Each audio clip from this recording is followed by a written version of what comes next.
Hello সবাইকে, গলাটা একটু বসে গেছে। সবাই কেমন আছো? আশা করছি সকলে খুব ভালো রয়েছো। আমিও ভালো আছি। কোয়েলস ডায়েরির একটি নতুন ভিডিও তোমাদের সকলকে স্বাগত জানাচ্ছি। আশা করছি তোমাদের ভালো লাগবে আজকের ভিডিওটা। তো চলো আজকের ভিডিওটা শুরু করা যাক। সকালেই আমি রান্নাবান্না দিয়ে আমার ভিডিওটা শুরু করি। আমার এটা ডেলি ভ্লগ। তো আজকে রান্নার জন্য প্রথমে সব বাটিতে খাবারগুলো সাজিয়ে নিয়েছি। এই মাছটার নাম কি জানো? আমি ভুলে গেলাম যে মাছটা খুব তেলে দিলে ফুটে। আর মাছ না কি মনে করতে পারছি না, ভুলে গেছি। সরি, কেউ কিছু মনে করো না। তোমাদের যদি জানা থাকে তাহলে আমাকে অবশ্যই জানিও এটা কী মাছ তেলে দিলে যেটা একটু ফুটে উঠে। তো এই মাছটা দিয়ে হবে পটল আলুর একটা তরকারি, চচ্চড়ি টাইপের। তো সেটা এখানে তেল মাখিয়ে নিচ্ছি, লবণ হলুদ মাখানো হয়েছে। ট্যাংরা মাছের ঝোল, সেটা তো তোমাদেরকে প্রথমেই দেখালাম। আর ঘড়িতে এখন বেজে 8:30 বেজে পার হয়ে গেছে।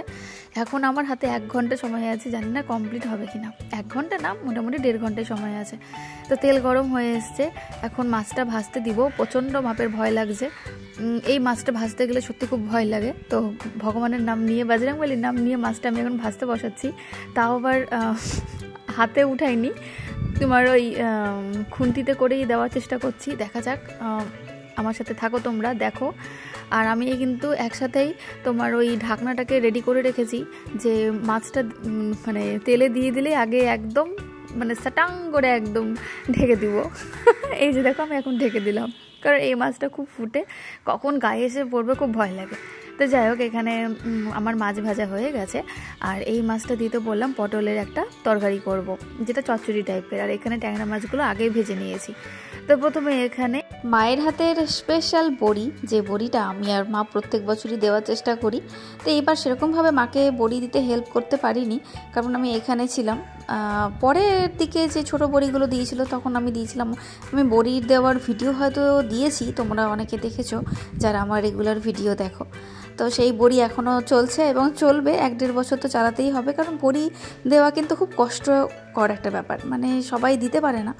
এই সময়ের জন্য বলো, খাটনির জন্য বলো, অনেকে কিনে বড়ি খায়। তো এখনও অবধি আমরা কিনিনি। তো এখন চলছে আমাদের এই বড়ি দেওয়া। আমরা ছোটো বড়ি, বড় বড়ি, চালের বড়ি, সব রকম বড়ি আমরা দিই। তো এই মাছের ঝোলে একটু বড়ি দিলে না খুব ভালো লাগে খেতে, বা তরকারিতে দিলেও ভালো লাগে। ছোটো বড়ি তো নিরামিষের দিনে চলেই আমাদের বাড়িতে। আর বড়ি দেওয়াটা একটা বাঙালি বাড়িতে বলতে পারো যে চলতি হয়ে আসছে জিনিসটা, যে বড়ি একটা দেওয়া। বাড়ির সব কাকিমা জেঠিমারা শীতের রোদে ছাদে বসে বেশ ভালো লাগে আর কি। তো এখন এই চলটা আস্তে আস্তে উঠে যাচ্ছে, অনেকেই কিনে খাচ্ছে। যারা পারছে তারা হয়তো দিচ্ছে, অনেকটা খাটনির জন্য অনেকে পারে না। মাছের ঝোল হয়ে গেছে ওইদিকে। আর এখানে ওই যে মাছটা বললাম, সেই মাছের চচ্চড়ি, মাছগুলোকে ভেঙে নিয়েছি, আলু পটলটাও ভেজে নিয়েছি। এখন ওই আদা বাটা জিরা বাটা দিয়েই ভালো করে কষিয়ে নেব। এমনি কোনো ইয়ে দিই না। হ্যাঁ, এক্সট্রা একটা পেঁয়াজ দিয়েছিলাম। পেঁয়াজ, চচ্চড়িতে পেঁয়াজ দিলে বেশ ভালো লাগে কিন্তু খেতে। তো এখানে মোটামুটি সব রান্নাই আমার কমপ্লিট হয়ে গেছে। আর তোমাদের তো বললাম যে আমার হাতে এখন 1.5 ঘন্টা সময় আছে। আমার মোটামুটি 10টার মধ্যে রান্না হয়ে যায়, কমপ্লিট হয়ে যায়। ওপরে এখন আসলাম। এখন এই ঘর কালকে মানে বৃষ্টি হওয়ার জন্য সব এলোমেলো হয়ে আছে, জামা কাপড় কিছু শুকায়নি। তো এখন সেগুলো একটু করে ভাবছি রোদে দিয়ে দিব। আর ঘরের অবস্থা তো খুবই খারাপ, কারণ সকালবেলা আজকে ঘুম থেকে উঠতে দেরি হয়ে গেছিলো বলে মশারি কোনো কিছু তুলতে পারিনি। তো এখন সেটাই পরিষ্কার করে নেব এই দিক থেকে। আর আমি সকালবেলা ঘুম থেকে উঠে আগে চেষ্টা করি বাসি বিছানাটা তুলে নেওয়া, কিন্তু যেদিন সেদিন দেরি হয়ে যায় বলে পারি না করতে। আর আজকে ওয়েদারটাও বেশ ঠান্ডা, একদম ঠান্ডা ওয়েদার।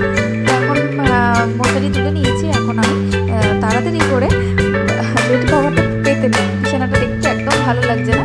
তো বেড কভারটা পেতে নেওয়ার পর তোমাদের সাথে দেখা হচ্ছে।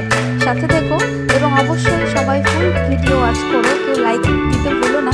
আমার ভিডিও যদি তোমাদের ভালো লেগে থাকে তাহলে অবশ্যই একটা কমেন্টস করে যাবে। আমি অবশ্যই সাবস্ক্রাইব ব্যাক করে দেবো। কমেন্টস না করলে কিন্তু বুঝতে পারবো না। তো এখানে চেয়ারে এক এক করে সব বালিশগুলো সাজিয়ে দিচ্ছি। তো চলো দেখা হচ্ছে বিছানার চাদর পেতে নেওয়ার পর।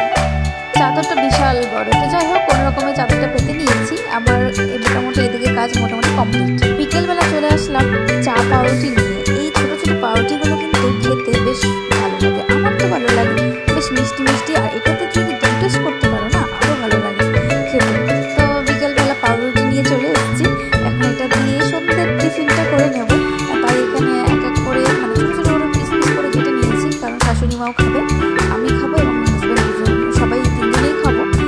এখানে ওটাই শেখছিলাম।